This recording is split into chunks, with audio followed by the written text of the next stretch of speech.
अब मुंह पे तो इतनी सारी बात आ रही है कि मैं कहाँ का बताऊं।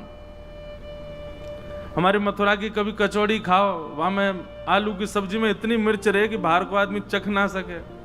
आंखनते आंसू निकल रहे हैं, नाकनते धार निकल रही है, लाल पड़ गए महाराज। फिर नेक दे दो या मैं सब्जी डाल दे नेक, क्यों आनंद आ रहा है।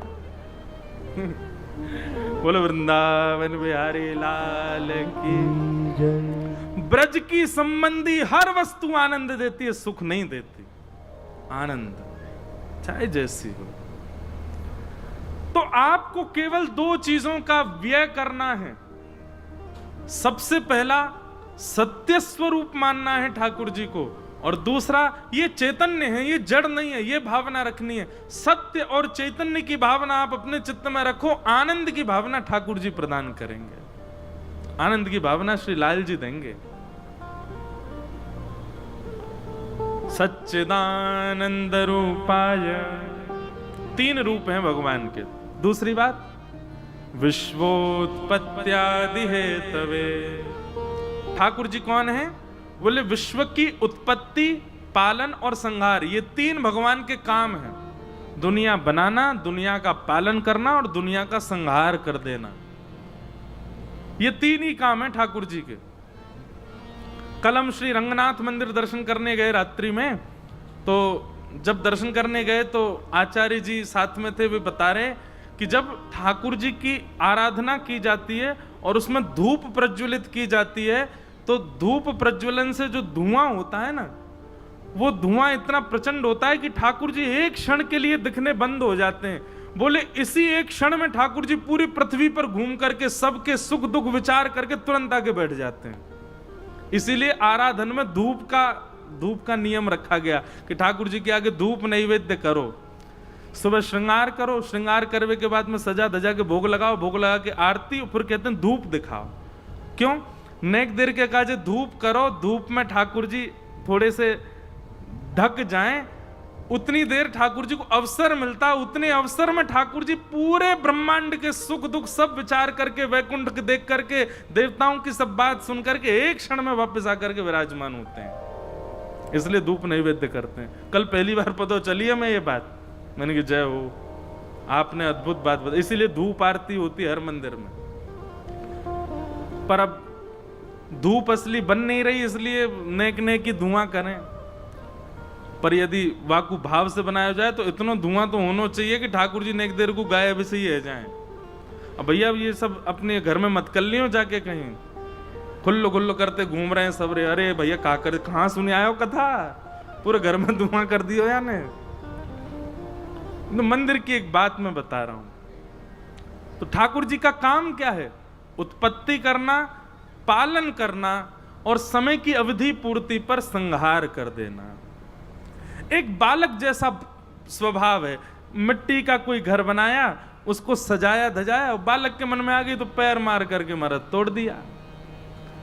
बालक पहले जिद करता है माता पिता से, खिलौना दिलाओ खिलौना दिलाओ। खिलौना रो रो करके ले लेगा, खेलेगा, कुछ दिन बाद तोड़ देगा। ऐसे ही ठाकुर जी हैं, पहले सृष्टि बनाते हैं, पालन करते हैं, और जब समय की अवधि पूर्ण हो जाती है तो इसी सृष्टि को अपने उदर में धारण करके सबका प्रलय करके समाप्त कर देते हैं। और उसकी विस्तार आगे कथाएं आएंगी तब सुनेंगे हम। ये भगवान के तीन काम, तीन रूप, तीन काम और तीन गुण हैं ठाकुर जी के। बहुत ध्यान से सुनना। कितापत्रय विनाशाय श्री कृष्णाय वयं नुमः। तीन गुण हैं।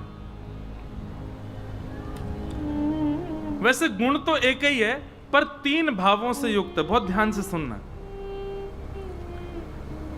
आदि दैविक, आदि भौतिक और आध्यात्मिक, ये तीन प्रकार के ताप होते हैं हमारे जीवन में। ताप का मतलब क्या होता है? कष्ट।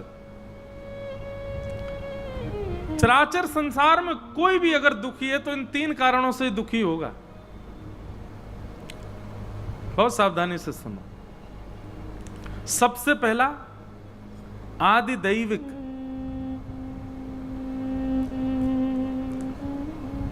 बहुत जोर से बारिश हो गई, पानी भर गया पूरे मथुरा में। अब आप अपने दुकान पर नहीं जा पाए, अपने बिजनेस को नहीं खोल पाए, अपनी प्लॉट पर नहीं जा पाए, कुछ भी नहीं कर पाए। एक दिन देवताओं की वृष्टि के कारण आपका कार्य रुक गया। इसको कहेंगे आदि दैविक ताप। आदि भौतिक ताप, पत्नी लड़ रही है, मान नहीं रही, बच्चे सुन नहीं रहे, हम ठीक हैं, पर दूसरे जो हमारे आसपास के वो हमको पोक किए जा रहे हैं, हमको छेड़ते जा रहे हैं, हमको परेशान कर रहे हैं, हमको मानसिक तनाव, हमको बौद्धिक तनाव, शारीरिक तनाव दे रहे हैं। इसको कहेंगे आदि भौतिक ताप। माता जी बीमार हो गई, पिताजी हॉस्पिटल में चले गए, कोई इस प्रकार की कुछ ना कुछ पीड़ा, इनको आदि भौतिक ताप कहते हैं। और आध्यात्मिक ताप,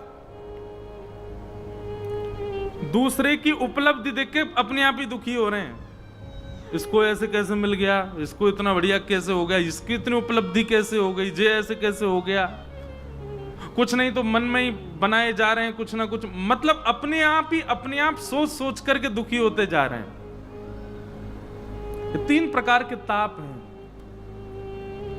ठाकुर जी का स्वभाव क्या है कि जो भी उनकी शरण में जाता है, ठाकुर जी की पूर्ण शरणागति ग्रहण कर लेता है। श्रीमद् भागवत एवं गुरुजनों की आज्ञा मान करके जो शरणागति लेता है, उसको ये तीनों तापों का अनुभव नहीं होता।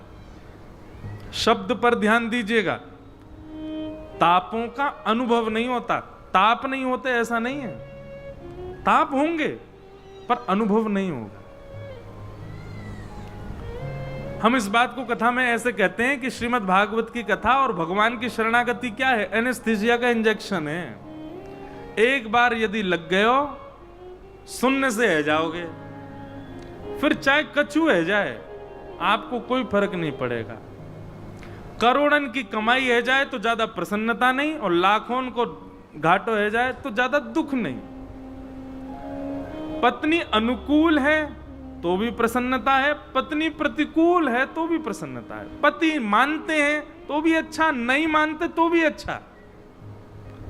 भोजन स्वादिष्ट बना तो भी अच्छा, और भोजन में नमक ही नहीं है, नींबू नहीं है, मिर्च नहीं है, मसाले नहीं है तो भी बढ़िया, पेट तो भरे। कहने का अभिप्राय, भगवत शरणागत व्यक्ति हर स्थिति में सम रहता है, फ्लक्चुएशन नहीं रहता उसकी लाइफ में। कभी किसी चीज से ही सुखी होगा, किसी व्यवहार से ही सुखी होगा, किसी अवस्था से ही सुखी होगा, वो हर तरीके के माहौल में रहने लायक हो जाता है। तब समझो कि यहाँ ठाकुर जी की यहाँ पे कृपा है भैया, कैसे वो कर दो, हर जगह आनंद है। तो क्या बता रहा था मैं, हाँ, तापत्रय विनाशाय। ठाकुर जी दुख दूर नहीं करते, ठाकुर जी कष्ट कम नहीं करते, ठाकुर जी जीवन में आने वाली विपत्ति आपत्ति कम नहीं करते, पर आपको ऐसा बना देंगे कि वो कुछ भी आवे अनुभव नहीं होगा आपको उसका। और एक बात और, दुख देना सुख देना ये ठाकुर जी का काम है ही नहीं। ये सब हम अपने प्रारब्ध से भोगते हैं, अपने पूर्व जन्म के कर्म, या फिर इसी जन्म के कर्म, या फिर हमारे पूर्व के कई प्रारब्ध हैं, उनके कारण हमारे जीवन में सुख दुख सब कुछ आता है।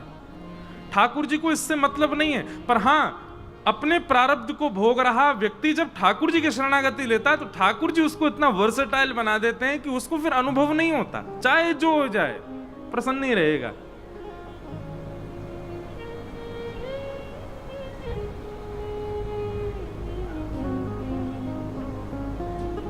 एक भाव हम गाया करते हैं, श्याम प्यारे से जिसका संबंध है, श्याम प्यारे से जिसका संबंध है, उसको हर घड़ी आनंद ही आनंद है।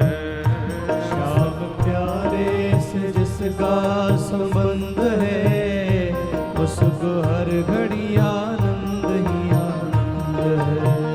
ओ श्याम प्यारे से जिसका संबंध है, श्याम प्यारे से जिसका संबंध है, श्याम प्यारे से जिसका संबंध है, श्याम प्यारे से जिसका संबंध है, उसको हर घड़ी आनंद ही आनंद है, उसको हर घड़ी आनंद ही आनंद है, उसको हर घड़ी आनंद ही आनंद है, उसको हर घड़ी आनंद ही आनंद है। वो श्याम प्यारे से, श्याम प्यारे से, श्याम प्यारे से जिसका संबंध है, श्याम प्यारे गाओ भाव से। जिसका संबंध है, मुरली वारे ते जिसका संबंध है, मुरली वाले से जिसका संबंध है, उसको हर घड़ी आनंद ही आनंद है, उसको हर घड़ी आनंद ही आनंद है, उसको हर घड़ी आनंद ही आनंद है, उसको हर घड़ी आनंद ही आनंद है। वो झूठी ममता से करके किनारा, झूठी ममता से करके किनारा, झूठी ममता से करके किनारा, झूठी ममता से करके किनारा, ओ लेके सच्चे प्रभु का सहारा, लेके सच्चे प्रभु का सहारा, ओ लेके सच्चे प्रभु का सहारा, लेके सच्चे प्रभु का सहारा, जो उसी की रजा में रजामंद है, जो उसी की रजा में रजामंद है, जो उसी की रजा में रजामंद है, जो उसी की रजा में रजामंद है, उसको हर घड़ी आनंद ही आनंद है, उसको हर घड़ी आनंद ही आनंद है, हाँ, उसको हर घड़ी आनंद ही आनंद है। उसको हर घड़ी आनंद ही अच्छा, आनंद एक बात, है। आप लोग कहीं इन सब भावों से ये मत समझ लेना कि महाराज जी यूं कह रहे हैं कछु करनो ना है, पड़े रहो ठाकुर जी सब अपने आप कृपा करेंगे, ऐसा नहीं। कर्म करना है, कर्तव्य करना है, परिश्रम करना है, मेहनत करनी है, पर व्यवस्था बिगड़े बने चाहे जो हो उससे व्यथित नहीं होना, ये बात कह रहे हैं। और वो तभी हो सकता है जब ठाकुर जी संग में हो। ठाकुर जी से विलग व्यक्ति कुछ भी करेगा परेशान होगा, उसके मिलने वाली सुख दुख से उसके चित्त पर असर पड़ेगा ही पड़ेगा। इसलिए कहीं आलसी बन जाने को मत समझ लेना इसको। बुझाओ उठा के गाओ, उसको हर घड़ी आनंद ही आनंद है, उसको हर घड़ी आनंद। बोल द्वारिकाधीश की।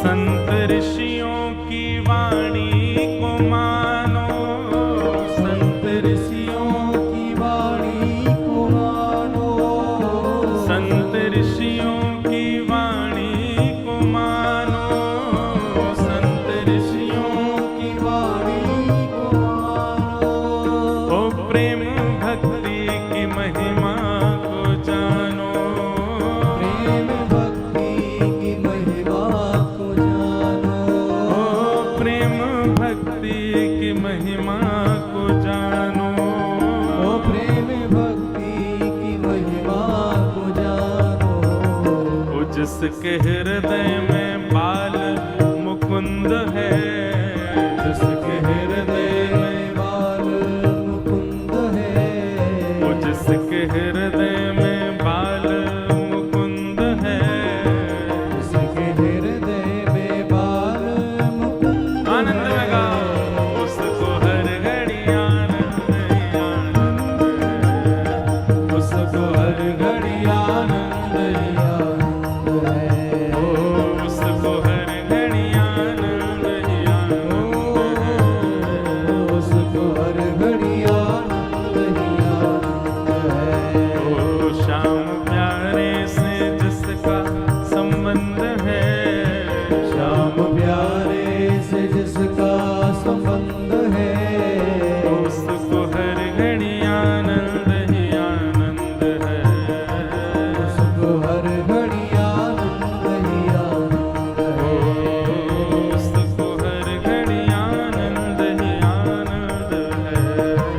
उसको हर घड़ी आनंद ही और आनंद है। आनंद वाले व्यक्ति के लक्षण बताए जा रहे हैं। निंदा चुगली ना जिसको सुहावे, निंदा चुगली ना जिसको सुहावे। एक बात हमेशा याद रखना, जो दूसरे के सामने तो बहुत बढ़िया है भैया, तो बहुत बढ़िया है, तेरो काम बहुत बढ़िया, चल तेरे बालकन को देख करके तो मेरो सीनो चढ़ जाए, और जैसे ही वो आदमी दूर गया नहीं, सुबह को 4 गाली दे, ऐसे इनसे ठाकुर जी बहुत दूर रहे हैं। इसलिए ये गुण जामे हो भैया, याकू मृत्यु आवे वासे पहले पहले ठीक करो।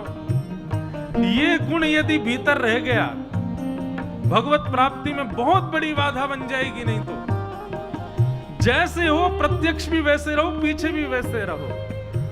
कोई की निंदा करनो, स्तुति करनो, चुगली करनो, मुख पे प्रशंसा करनो, पीठ पीछे बुराई करनो, ये सब लक्षण ये होते सब में, बस किसी में थोड़ी मात्रा में होते, किसी में ज्यादा मात्रा में होते, ऐसा नहीं। निंदा चुगली ना जिसको सुहावे, निंदा चुगली न जिसको सुहावे। हो बुरी संगत की रंगत न भावे, ओ बुरी संगत की रंगत न भावे।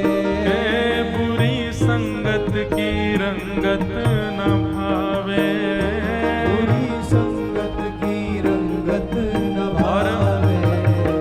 जिसको सत्संग हरदम पसंद है, जिसको सत्संग हरदम पसंद है। जिसको सत्संग हरदम पसंद है, जिसको सत्संग हरदम पसंद है। तो उसको हर घड़ी आनंद ही आनंद है, उसको हर घड़ी आनंद ही आनंद है। उसको हर घड़ी आनंद ही आनंद है, उसको हर घड़ी आनंद ही आनंद है। ओ श्याम प्यारे से जिसका संबंध है, श्याम प्यारे से जिसका संबंध है। मुरली वाले से जिसका संबंध है, मुरली वाले से जिसका संबंध है। उसको हर घड़ी आनंद ही आनंद है, उसको हर घड़ी आनंद ही आनंद है। उसको हर घड़ी आनंद ही आनंद है। उसको हर घड़ी आनंद ही आनंद।